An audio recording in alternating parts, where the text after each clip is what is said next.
And here is what we know.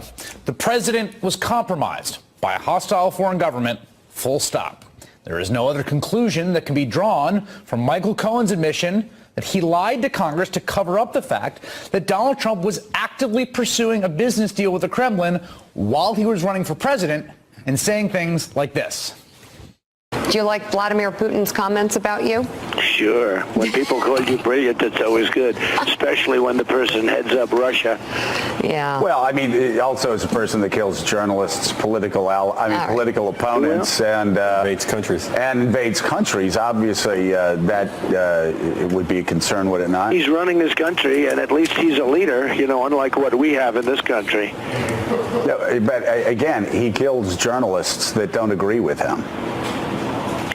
Well, I think our country does plenty of killing also, Joe, so, When Trump made those comments, he was secretly trying to convince the Kremlin to let him build a Trump Tower in Moscow. The Trump organization even planned to give Putin the penthouse worth an estimated $50 million, possibly illegally, by the way. And yet Trump pretended he was not pursuing the deal. He pretended his opinions were not influenced by his financial interests. He lied over and over, insisting he had no business relationships in Russia, and that lying, it gave the Russians another piece of compromise.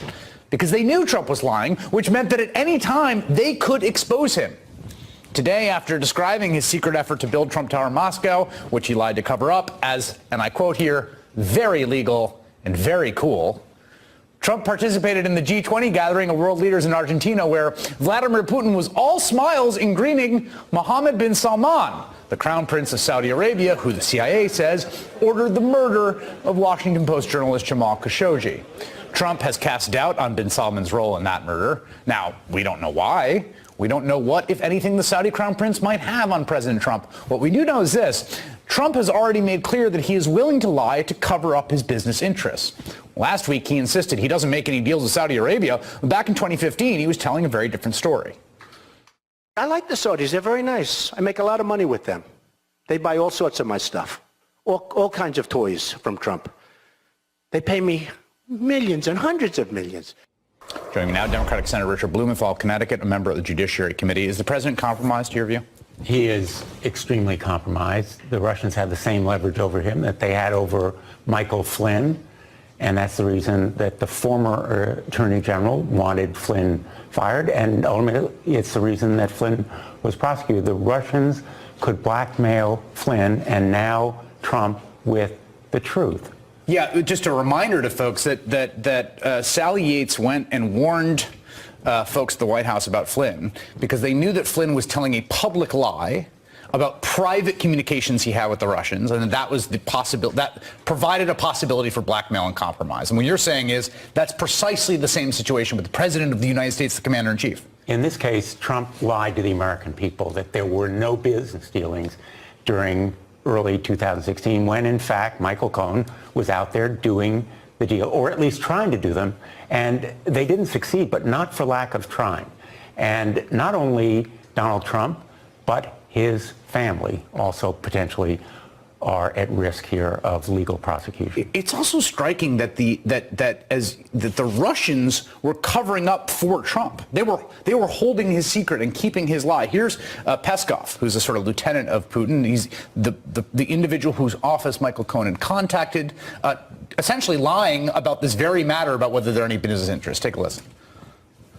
If I'm not mistaken, he never had any business here. He certainly says he did no deals here. I've never heard about any businesses of him here in Moscow, here in the Russian Federation. That is the same individual who, according to Felix Sater, invited Michael Cohen to come to pursue the deal. With Donald Trump, it's all about the money. Think of it for a moment. The nominee of one of the two major parties for the most powerful position in the United States, the leader of the free world, is trying to do a deal with the Kremlin, with America's enemy, a business deal to enrich himself. This kind of self-dealing is exactly what the founders sought to prevent through a clause in the Constitution known as the Emoluments Clause.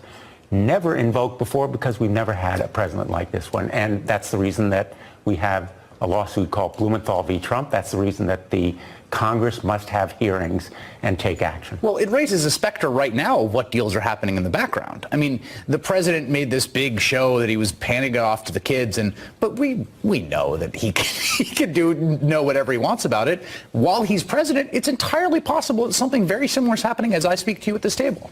And in fact, some of it is happening right now because the Saudis have bought rooms in his hotels. They have bought condos in his buildings. They are renting places. He's doing deals in Indonesia, all of it through the Trump Organization. Keep in mind, Chris, every other president has divested his assets or hers, hopefully in the future. But with Donald Trump, none of these assets has been divested. No private interests have been surrendered. Let me just also play this, just to hammer home this idea that here's this individual who is going through the process of the nomination, about to become the Republican nominee during those 6 months, January to June of 2016, while his people are pursuing a deal. And not just pursuing a deal with Russians, with the Kremlin, and not just pursuing a deal with the Kremlin, asking for their permission. Right? They're in the supplicant position. Here he is giving a big foreign policy speech, April 27, 2016, again, in the heart of this period. Take a listen. I believe an easing of tensions and improved relations with Russia from a position of strength only is possible, absolutely possible. Common sense says this cycle, this horrible cycle of hostility must end and ideally will end soon. Again, on its own terms, a perfectly reasonable thing to say about American-Russian diplomatic relations. But what do you say looking at that, knowing what you know now? I say the story here is really the sellout of the American people, our national security, for private ends. And the key point that you have just raised is what is going on right now that we don't know. That's the reason that we need oversight and courage and backbone from Congress, which hopefully we'll have in the next Congress, and why we need also the special counsel to be protected. Because the closer he comes to Donald Trump, the more the walls close in on him, the more he will lash out directly by firing Robert Mueller or indirectly through Matt Whitaker, the acting attorney general, through a kind of slow motion Saturday night massacre, suffocating the special counsel by depriving it of funds or authority or subpoena power, and that's why we need protection. All right, Senator Richard Blumenthal, thanks for being with me tonight. Thank you. Hey there, I'm Chris Hayes from MSNBC. Thanks for watching.